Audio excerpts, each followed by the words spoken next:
नमस्कार, राजधानी एक्सप्रेस में आपका बहुत स्वागत। आपके साथ मैं दीपिका सिंह। हरिद्वार में महाशिवरात्रि को लेकर आस्था का मानो सैलाब उमड़ रहा हो। दक्षेश्वर मंदिर में श्रद्धालुओं का लगातार पहुंचना जारी है। जल, बेलपत्र, धतूरे से लोग कर रहे हैं आराधना। तो फिलहाल देखिए बड़ी जानकारी आप तक पहुंचाएं। धर्म नगरी जिसे हरिद्वार यानी कि हरि का द्वार कहा जाता है, महाशिवरात्रि को लेकर दक्षेश्वर महादेव मंदिर में सुबह से श्रद्धालुओं के पहुंचने का सिलसिला लगातार जारी। वहीं दक्ष मंदिर में भगवान शिव का जलाभिषेक करने के लिए भक्त लाइन में लगकर अपनी बारी का इंतजार करें। मंदिर परिसर हर हर महादेव के जय घोष से गुंजायमान। श्रद्धालु दूध, जल, बेलपत्र, भांग, धतूरा अर्पित कर भोलेनाथ की आराधना कर रहे हैं।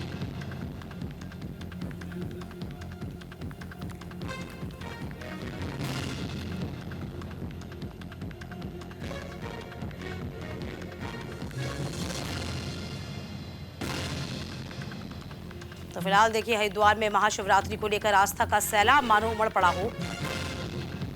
दक्षेश्वर मंदिर में श्रद्धालुओं का पहुंचने का सिलसिला बदस्तूर जारी है।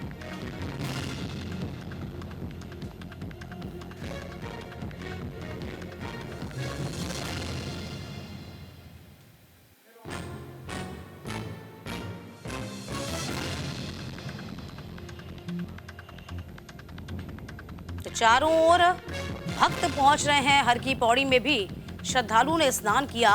यूं तो साल के 365 दिन भक्त हरिद्वार पहुंचते हैं, लेकिन महाशिवरात्रि पर इसका महत्व और ज्यादा बढ़ जाता है।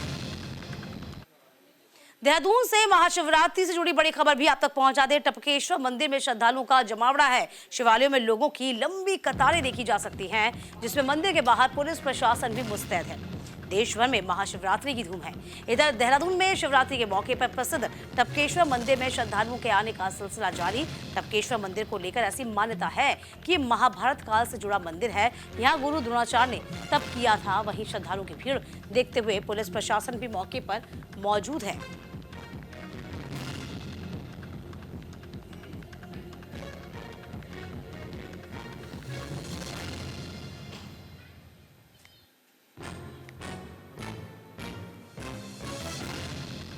तमाम जानकारी के साथ देहरादून से हमारे सहयोगी अनुज अवस्थी इस वक्त बने हुए हैं। अनुज, टपकेश्वर महादेव मंदिर की तो खैर महिमा निराली है, लेकिन जब महाशिवरात्रि का अवसर आता है तो ये महिमा और दोगुनी हो जाती है, क्योंकि इसको दोगुना करने वाले कोई और नहीं, भक्त ही होते हैं। फिलहाल क्या कुछ जानकारी? बिल्कुल दीपिका, टपकेश्वर महादेव मंदिर गुरु द्रोण की जो नगरी है, गुरु द्रोणाचार्य की जो नगरी है देहरादून, वहां पर टपकेश्वर महादेव स्थित है। टपकेश्वर महादेव मंदिर की अगर हम आस्था की अगर हम बात करें तो अश्वत्थामा का जन्म यही हुआ था और गुरु द्रोणाचार्य की तपस्थली भी यही थी। तो टपकेश्वर महादेव मंदिर में पहले जो पुराणों में जो है जो वर्णित है उसमें पहले दूध गिरा करता था, लेकिन अब उसी जगह पे जलाभिषेक होता है। भगवान भोलेनाथ का जलाभिषेक होता है। कल देर रात से जिस तरीके से शिवरात्रि है, महाशिवरात्रि है, कल रात 12 बजे से ही भक्तों का जो तांता था वो पूरे मंदिर परिसर में लगा हुआ था। करीब सैकड़ों मीटर की लाइन अभी भी लगी हुई है। और साथ ही साथ अगर बात करें जलाभिषेक के लिए भक्त बेलपत्र हो, पुष्प हो, धूप बत्ती हो, हर चीज से बाबा को अर्पित कर रहे हैं। दूध, दही, घी, शहद, गंगा जल से जो है बाबा का अभिषेक कर रहे हैं और अपनी मनोकामना की पूर्ति के लिए आश्वासन। कई भक्तों से जब बातचीत करी गई तो उनका ये कहना है कि यहाँ आकर के हमें शांति मिलती है और हम रोज यहाँ पे आते हैं, बाबा को मत्था टेकते हैं। भगवान भोलेनाथ सबकी मुराद पूरी करते हैं। देवादिदेव महादेव रात 12 बजे से ही लोग यहाँ पे जो है लंबी लंबी कतारें लगी थी जलाभिषेक करने के लिए। चाहे वो राजधानी देहरादून के अन्य मंदिर हो, वहां पर भी इसी तरीके की भीड़ लगी हुई है। क्योंकि जो चतुर्दशी थी वो 11:08 पे लगी हुई है। इस वजह से मुख्यमंत्री पुष्कर सिंह धामी ने भी चंपावत स्थित बनगंडी महादेव मंदिर में जलाभिषेक किया, रुद्राभिषेक किया, साथ साथ भोलेनाथ की मनोकामना उससे आशीर्वाद भी लिया। साथ पूरा जो माहौल है वो भक्तिमय है। हरिद्वार की अगर हम बात करते हैं तो हरिद्वार में चूंकि बोला जाता है कि सती हरिद्वार से थी और जो शंकर जी की जो पहली ससुराल है वो हरिद्वार है, कनकल स्थित। क्योंकि वहां पे दक्ष प्रजापति का मंदिर बना हुआ है और वहीं पे ही भक्त जो है जलाभिषेक करते हैं। आज भी वो हवन कुंडी है जहाँ पे सती आग में समाई हुई थी, तो आज भी वो हवन कुंडी बनी हुई है। तो पूरी चाहे वो हरिद्वार हो, चाहे वो देहरादून हो, डाक का बढ़िया भी जो है लगातार देखने को मिल रहा है। कल रात 12 बजे से डाक का बढ़िया देखने को मिले। तो महाभारत काल से भी जो है, चूंकि देवभूमि है, कड़कड़ में शिव है, इसी वजह से देवभूमि को शिव की भूमि कहा जाता है। और एक चीज और बोलूंगा कि चाहे वो बाबा केदारनाथ धाम हो, चाहे वो ऊखी मठ हो, चाहे वो राजधानी देहरादून का टपकेश्वर महादेव मंदिर हो, लगभग लगभग सभी महाभारत काल के हैं। पुराणों से उनकी मान्यता चली आ रही है। और अगर भक्तों की अगर बात करें तो भक्त चाहे वो राजधानी देहरादून के और बाहर से भी दूर दूर से लोग यहाँ पे आते हैं, दर्शन करते हैं टपकेश्वर महादेव मंदिर के, और साथ ही साथ आशीर्वाद भी पाते हैं। और कहा यह भी जाता है, क्योंकि जो पहले के पुजारी थे उनका ये कहना है कि आज भी अश्वत्थामा जो पूजा करने के लिए यहाँ पे आते हैं, उस गुफा में आते हैं। उस गुफा की अगर हम बात करें तो टपकेश्वर महादेव मंदिर, उसी के बगल में जो नदी है वो तमसा नदी है। जब बारिश होती है तो वो अपना विकराल रूप धारण करती है और बाबा का अभिषेक करती है। तो भोलेनाथ का अगर आशीर्वाद पाना है, अगर भोलेनाथ की पूजा भक्ति करनी है, तो एक बेलपत्र चढ़ाइए, जल चढ़ाइए, फूल चढ़ाइए, तुलसी जल चढ़ाइए। साथ साथ अगर हम बात करें दूध, दही, घी, शहद, गंगा जल, पंचोपचार से उनका पूजन कीजिए और भगवान भोलेनाथ जरूरी मनोकामना पूर्ति करें। बिल्कुल, बाबा भोले इतने भोले हैं कि एक लोटा जल से प्रसन्न हो जाते हैं। संजय हमारे सहयोगी लगातार हरिद्वार से बने हुए हैं। संजय, देखिए, साल के 365 दिन का जिक्र करें तो हरिद्वार सभी पहुंचते हैं, क्योंकि हरि का द्वार कहा जाता है। और इस दिन की महिमा और, यानी कि इस स्थान की महिमा और ज्यादा बढ़ जाती है जब महाशिवरात्रि का पावन अवसर आता है। तो अब तक कितने लोग जो है वो स्नान कर चुके होंगे आपके अनुसार, और अभी किस तरह का माहौल आप देख पा रहे हैं? लगातार ही अगर आज बात जाए तो भक्त है वो सुबह से ही लगातार हरिद्वार पहुंच रहे हैं, क्योंकि आज का दिन कई मायनों में सनातन धर्म में महाशिवरात्रि का महत्व होता है। आज के जो भक्त होते हैं, श्रद्धालु होते हैं, सबसे पहले गंगा में आस्था की करते हैं और उसके बाद कई मंदिरों में जाकर जलाभिषेक करते हैं। हरिद्वार के तमाम मंदिरों में सुबह से ही जो भक्त हैं वो अपनी बारी आने का इंतजार कर रहे हैं। आज के दिन भोले बाबा को प्रसन्न करने के भोले बाबा उनकी मनोकामना पूरी करते हैं। तो हम इस वक्त के बाहर है, आप यहाँ देख सकते हैं कि जो भक्त है वो यहाँ लाइन करते हैं और हाथ में गंगा जल है और भोले बाबा को प्रसन्न करने के लिए तमाम तरह का जो प्रसाद है, फल है, तो यहाँ पर कहीं ना कहीं देकर अपने आराध्य शिव बाबा को मनाने की कोशिश कर रहे हैं। इसके अलावा अगर सुरक्षा व्यवस्था की बात करें तो तमाम है वो भी यहाँ पर लगाए गए हैं, कि सब तरह का पर्व होता है तो कहीं ना कहीं पुलिस के लिए एक बड़ी हो जाती है। बिल्कुल, जाहिर सी बात है, सुरक्षा व्यवस्था चाक चौबंद भी है। और इसके अलावा अनुज, हम ये भी कहते हैं कि किस तरीके से जो शिवालय हैं उनकी जो साज सज्जा है, उनकी जो खूबसूरती है, महाशिवरात्रि के अवसर पर देखते ही बनती है। क्योंकि बाबा का इस दिन विवाह हुआ था, तो जाहिर सी बात है, जैसा कि आप भी बताए थे, कि तमाम जो पौराणिक काल के मंदिर हैं वो उत्तराखंड में स्थित है। इसीलिए इस स्थान की महिमा, यूं ही इसको देवस्थान नहीं कहा जाता उत्तराखंड को, और बढ़ जाती है। इसी वजह से कहा जाता है कि यहाँ कड़कड़ में शिव है। चाहे वो हम लाटू देवता की अगर हम बात करें, चाहे हम जागेश्वर धाम की अगर हम बात करें, चाहे अल्मोड़ा के, चाहे हम राजधानी देहरादून के टपकेश्वर की अगर हम बात करें, हरिद्वार के कनकल दक्ष प्रजापति की अगर हम बात करें, तो यहाँ पे कड़कड़ में शिव है। की मठ में ओंकारेश्वर मंदिर की अगर हम बात करें, बाबा केदारनाथ धाम की अगर हम बात करें, कोटेश्वर महादेव मंदिर जो रुद्रप्रयाग में स्थित है उसकी हम बात करें, तो यहाँ कड़कड़ में शिव और भोलेनाथ में ही प्रसन्न होते हैं। एक लोटा जल ही अगर आप चढ़ाते, श्रद्धा से चढ़ाते, मन से चढ़ाते, तो भोलेनाथ प्रसन्न हो जाते हैं। और पूरा जो राजधानी देहरादून है वो बम बम भोले के जयकारे से गूंज रहा है। महाशिवरात्रि के दिन जो टपकेश्वर महादेव मंदिर है उनकी सवारी निकलती है, क्योंकि आज बाबा जो है की बारात है और वो दूल्हा बने हुए हैं, उनकी शादी है। तो इसी वजह से जो है कल से ही जो कार्यक्रम थे वो शुरुआत हो गए थे, हल्दी मेहंदी, और आज जो है बाबा को सजा धजा करके जो रौनक है वो देखने को मिल रही है।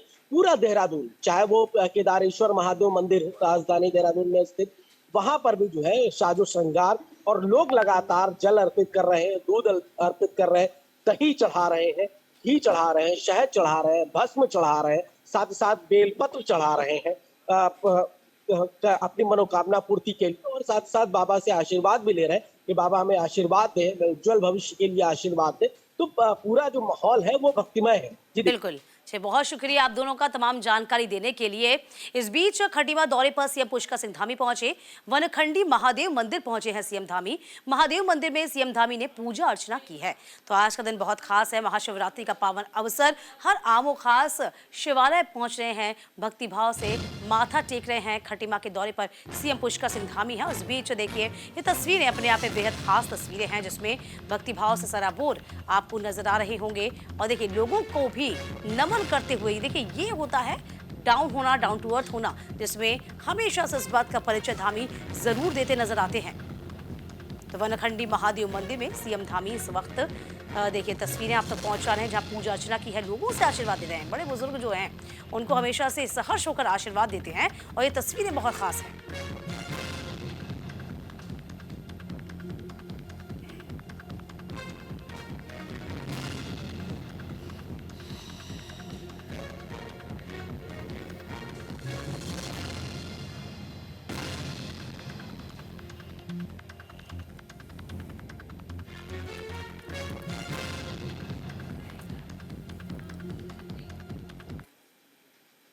इधर केदारनाथ धाम के कपाट खुलने की तिथि तय हो गई है। 2 मई को खुलेंगे केदारनाथ धाम के कपाट। 4 धाम की यात्रा 2 मई से फिर से शुरू हो रही है। उत्तराखंड के विश्व प्रसिद्ध केदारनाथ धाम के कपाट खुलने की तिथि महामंत्र शिवरात्रि के शुभ अवसर पर घोषित कर दी गई है। साल 2 मई से केदारनाथ धाम की यात्रा शुरू होगी। शुभ मुहूर्त में केदारनाथ धाम के कपाट खोले जाएंगे। इसके साथ ही विश्व प्रसिद्ध 4 धाम यात्रा भी शुरू हो जाएगी। केदारनाथ धाम में स्थापित ज्योतिर्लिंग 12 ज्योतिर्लिंगों में से एक और पंच केदार में प्रमुख स्थान रखते हैं।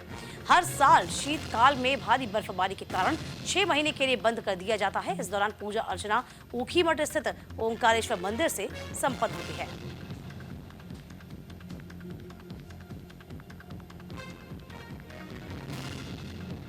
तो महाशिवरात्रि पर केदारनाथ पे इस बात का निर्णय हुआ कि देखिए 2 मई से वापस से 4 धाम की दिव्य यात्रा शुरू हो जाएगी। क्योंकि 6 महीने तक भारी बर्फबारी होती है, ठंडा एरिया होता है और ये जो यात्रा है उसे रोका जाता है। अब देखिए केदारनाथ धाम के कपाट खुलने की तिथि 2 मई है।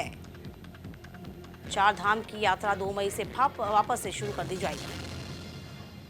अनुज हमारे सहयोगी लगातार बने हैं। अनुज देखिए महाशिवरात्रि के अवसर पर ये एक अच्छी खबर भी, एक अच्छी जानकारी भी कि 2 मई से वापस से 4 धाम की जो यात्रा है वो शुरू हो जाएगी। बिल्कुल दीपिका, एक महाशिवरात्रि है और एक बड़ी अच्छी खबर आई हुई है। और हर साल इसी महाशिवरात्रि पे जो है बाबा केदारनाथ धाम के कपाट खुलने की घोषणा होती है। क्योंकि अभी तक की जो उनकी डोली है वो ऊखीमठ स्थित ओंकारेश्वर मंदिर में स्थित है। और आज विधि विधान से पूजा अर्चना करते हुए जो वहाँ के तीर्थ पुरोहित है वो बाबा केदारनाथ धाम की जो तिथि है उसको घोषित करते हैं। 2 मई न्यूज इंडिया के माध्यम से पूरे देश और विदेश तक के दर्शकों को बताना चाहूंगा कि बाबा केदारनाथ धाम 2 मई को खुलेगा। बाबा केदारनाथ धाम की जो टोली है वो 31 तारीख को 1 तारीख को बल्कि 31 और 1 तारीख को ओंकारेश्वर मंदिर से और बाबा केदारनाथ धाम ले जाई जाएगी और 2 तारीख को कपाट खुलेंगे बाबा केदारनाथ धाम के। तो जिसको भी दर्शन करने हैं 30 तारीख से यात्रा की शुरुआत होगी। बद्री विशाल हो बाबा केदारनाथ धाम, दोनों की यात्रा की शुरुआत होगी। जो भी दर्शन करने आ सकता है, आस्था है। और इस बार चूंकि पिछली बार भी दीपिका करीब लाखों दर्शक टूरिस्ट जो है वो उत्तराखंड आए हुए थे बाबा केदारनाथ धाम के दर्शन करने के लिए। और इस बार जस्ट दुगने लोग आ सकते हैं बाबा केदारनाथ धाम के दर्शन करने के लिए। इस वजह से प्रशासन ने भी पूरी तैयारियां करनी है। मुख्यमंत्री पुष्कर सिंह धामी लगातार ताबड़तोड़ बैठकें कर रहे हैं। इसके अलावा स्वास्थ्य सचिव हो, कल स्वास्थ्य सचिव ने भी बैठक करी क्योंकि स्वास्थ्य सुविधाएं सबसे अहम चीजें, तो इस वजह से स्वास्थ्य सचिव ने भी बैठक करी। और इस बार बाबा केदारनाथ हो या भगवान बद्री विशाल, दोनों जगहों पे जो है 50-50 बेड का हॉस्पिटल भी बनाया जाएगा। किसी को किसी प्रकार की कोई डिसीज है, कोई जगह जगह पे जो है उनको स्वास्थ्य संबंधी अगर कोई दिक्कत है तो उनको वहां पे चिकित्सा सुविधा मुहैया कराई जाएगी। तो 2 मई को बाबा केदारनाथ धाम के कपाट खुले जाएंगे और बाबा केदारनाथ के आप दर्शन कर सकते हैं। तो इस महाशिवरात्रि में, इस महापर्व पे ये एक बड़ी खबर है और एक अच्छी खबर है कि चूंकि देवभूमि उत्तराखंड देवभूमि के नाम से जानी जाती है, तो इसी वजह से कड़कड़ में शिव है। महाशिवरात्रि का पर्व भी लोग मना रहे हैं और इस बात की भी खुशी है कि 2 मई को बाबा केदारनाथ धाम के कपाट कपाट खोले जाए। जी बिल्कुल, देखिए अनुज, हम ये देख पाते हैं सीएम धामी की पूरी कोशिश यही होती है कि यात्रा सुगम हो, अच्छी हो, और जितनी बार भी जब तक रहे हैं और यात्रा उनके वक्त में रही है तो कहीं ना कहीं नए नए परिवर्तन किए हैं जिससे यात्रियों को सुविधा मुहैया हो। इस बार कुछ नया इस वक्त आप देख पाएंगे इस चारधाम की यात्रा में जो यात्रियों की यात्रा सुगम रहे? बिल्कुल, पिछली बार के तरीके दीपिका, चूंकि पिछली बार जो है काफी लोग एकदम से आ गए थे और जैसे ही कपाट खुले थे उसके बाद यात्रा की अव्यवस्थाएं हुई थी। लेकिन इस बार चूंकि पिछली बार से सबक लिया प्रशासन ने, चाहे वो हेली सेवा को लेकर के हो, नागरिक उड्डयन विभाग हो, स्वास्थ्य संबंधी सुविधाएं हो। अब यमुनोत्री में भी, क्योंकि पिछली बार यमुनोत्री में भी जो है कई हार्ट अटैक से जो है कई मृत्यु हुई थी, लेकिन इस बार यमुनोत्री धाम में भी जो है अब हेली की सुविधा दी जाएगी। साथ ही साथ जो हेली का किराया है इस बार वो भी कम किया जाएगा। कई ऐसे जो नए रंग रूट बनाए गए, क्योंकि लगातार काम जारी है और जिस जगह पे भूस्खलन हुआ था उन जगहों पे जो है चिन्हित करके उनको दोबारा से रिपेयरिंग पूरा कर दिया गया है कि जब यात्रा खुलेगी तो वहां की जो दिक्कतें हैं वो जो भूस्खलन की दिक्कतें आती हैं वो सामने नहीं आएंगे। और हाँ, चूंकि एक चीज और प्रस्तावित है, चूंकि आप अगर गौरी कुंड पे है और गौरी कुंड से अगर आप केदारनाथ जाना चाहते हैं तो आप कुछ ही दिन बाद, चूंकि अब उस पे काम की शुरुआत हो चुकी है, रोपवे की भी सुविधा मिलेगी। आप रोपवे से भी जो है बाबा केदारनाथ धाम के दर्शन करने जा सकते हैं। तो प्रशासन लगातार व्यवस्थाएं कर रहा है, मुख्यमंत्री लगातार ताबड़तोड़ बैठक कर रहे हैं। हाँ, चूंकि अभी बजट सत्र हुआ था तो चार धाम यात्रा के लिए एक जो बजट है वो अलग से किया गया था कि चार धाम यात्रा के जो बजट है उसमें किसी प्रकार को कोई दिक्कत परेशानी ना हो। अब कि इस बार एसडीआरएफ के जवान जस्ट डबल वहां पे लगाए जाएंगे कि किसी प्रकार की कोई अनहोनी ना होने पाए। तो प्रशासन की पूरी व्यवस्थाएं वहां पे रहेंगी। पीडब्ल्यूडी विभाग के द्वारा जो सड़कें टूटी हुई हैं वो सड़कें बनाई जा रही हैं। तो सारी व्यवस्थाएं की जा रही है और 2 मई को बाबा केदारनाथ धाम के जो कपाट है वो खुले। चलिए, बहुत शुक्रिया आपका अनुज तमाम जानकारी देने के लिए। तो अच्छी खबर ये कि बाबा केदारनाथ के कपाट खुलेंगे और इसकी घोषणा आज कर दी गई है। 2 मई से फिर से चारधाम की यात्रा शुरू हो जाएगी। इधर हरिद्वार हाईवे पर देर रात डाक कावड़ की रौनक देखने को मिली। महाशिवरात्रि को लेकर कावड़ियों में खासा उत्साह है। कावड़ियों ने लगाए बम बम भोले के जय घोष। कावड़ियों की भीड़ देखते हुए पुलिस प्रशासन अलर्ट पे रही। महाशिवरात्रि के अवसर पर हरिद्वार जाने वाले श्रद्धालुओं का उत्साह चरम पर रहा। डाक कावड़ लेकर निकले शिव भक्तों से देर रात दिल्ली और रुड़की हाईवे गुलजार रहा। पूरे मार्ग पर भक्ति रस से सराबोर नजारे देखने को मिले, जहां कावड़िए बम बम भोले के जय घोष के साथ आगे बढ़े। श्रद्धालुओं की भीड़ को देखते हुए प्रशासन पूरी तरीके से मुस्तैद रहा। हाईवे पर जगह जगह पुलिस बल तैनात किया गया ताकि कोई अप्रिय घटना न घटित हो।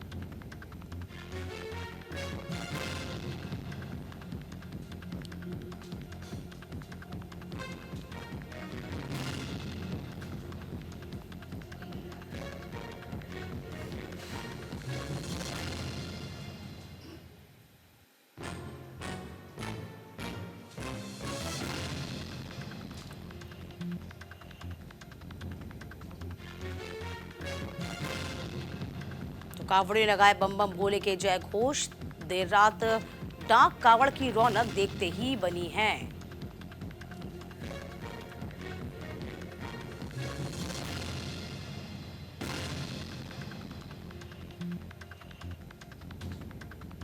विधानसभा से जुड़ी हुई बड़ी खबर भी आप तक पहुंचा दें। सरकार के खिलाफ कांग्रेस कार्यकर्ताओं का विरोध लगातार जारी।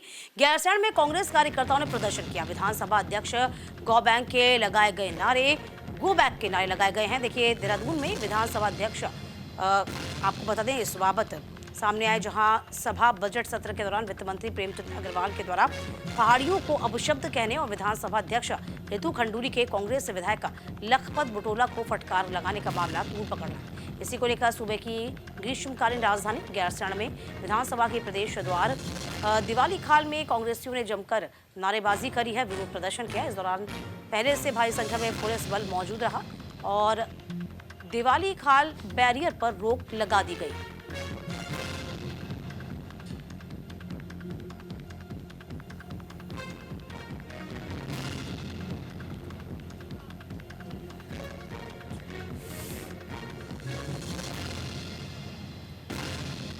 तो गैरसैंण में कांग्रेस कार्यकर्ताओं का प्रदर्शन आप देख पा रहे हैं। गो बैक के नारे लगाए गए हैं और देखिए बैरिकेडिंग यहां पर पुलिस के द्वारा भारी की गई रोकने का पूरा प्रयास। विधानसभा अध्यक्ष गो बैक के नारे लगाए गए।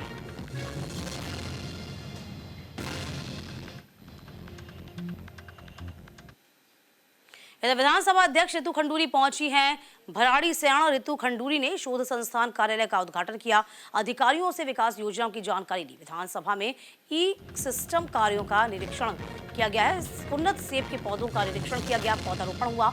विधानसभा अध्यक्ष रितु खंडूरी ने भराड़ी सयाना में पूर्व में घोषित अंतर्राष्ट्रीय विषयों पर शोध केंद्र कार्यालय का उद्घाटन किया। इसके पहले उन्होंने जनपद के तमाम अधिकारियों से गैरसैंण क्षेत्र में राज्य सरकार के द्वारा चलाई जा रही अनेक विकास योजनाओं की जानकारी ली है। इस दौरान विधानसभा अध्यक्ष रितु खंडूरी ने विधानसभा कार्य के लिए आवश्यक काम ई सिस्टम के कार्यों का निरीक्षण किया। साथ ही गैरसैंण विधानसभा परिसर के बाहर भराड़ी सयाना में उद्यान विभाग के द्वारा लगाए गए 2500 उन्नत सेब के पौधों का निरीक्षण, पौधारोपण किया गया। साथ ही उन्होंने ग्रामीण महिलाओं की जन समस्याओं को सुना, जल्द समाधान का आश्वासन दिया।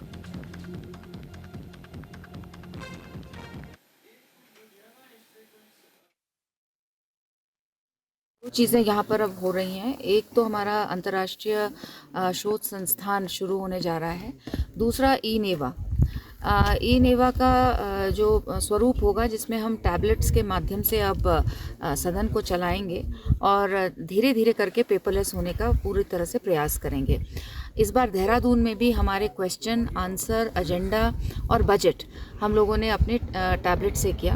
अभी बहुत सारी और चीज़ें भी हो सकती हैं, लेकिन अभी हम लोग भी सीख रहे हैं, हमारे अफसरान भी सीख रहे हैं, विधायक जो हमारे भाई बहन हैं वो भी सीख रहे हैं। तो धीरे धीरे वही चीज़ हम भराड़ी सैन में करने जा रहे हैं, जहाँ टैबलेट के माध्यम से अब हम सदन को चलाएंगे। इधर हरिद्वार पुलिस और बदमाश में मुठभेड़ हुई है। चेकिंग के दौरान पुलिस बदमाश में मुठभेड़, जवाबी फायरिंग में बदमाश को गोली लगी है। घायल बदमाश को अस्पताल में उसका इलाज जारी है। तो हरिद्वार में देर रात पुलिस और बदमाशों के बीच में मुठभेड़ हुई है। पुलिस की जवाबी फायरिंग में बदमाश के पैर में गोली लगी। यही वे घटना रानीपुर थाना क्षेत्र की, जहाँ पुलिस ने चेकिंग के दौरान स्कूटी सवार बदमाश को रोकने की कोशिश की, लेकिन पुलिस को देखते ही उसने न्यू शिवालिक नगर मिलिट्री कैंप के कच्चे रास्ते से भागने की कोशिश की।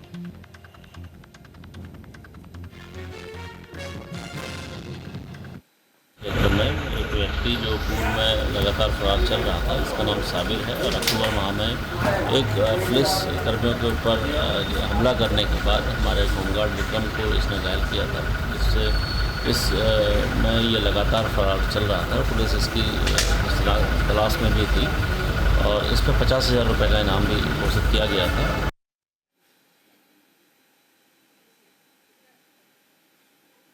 और इसी के साथ राजधानी एक्सप्रेस में अभी के लिए बस इतना ही।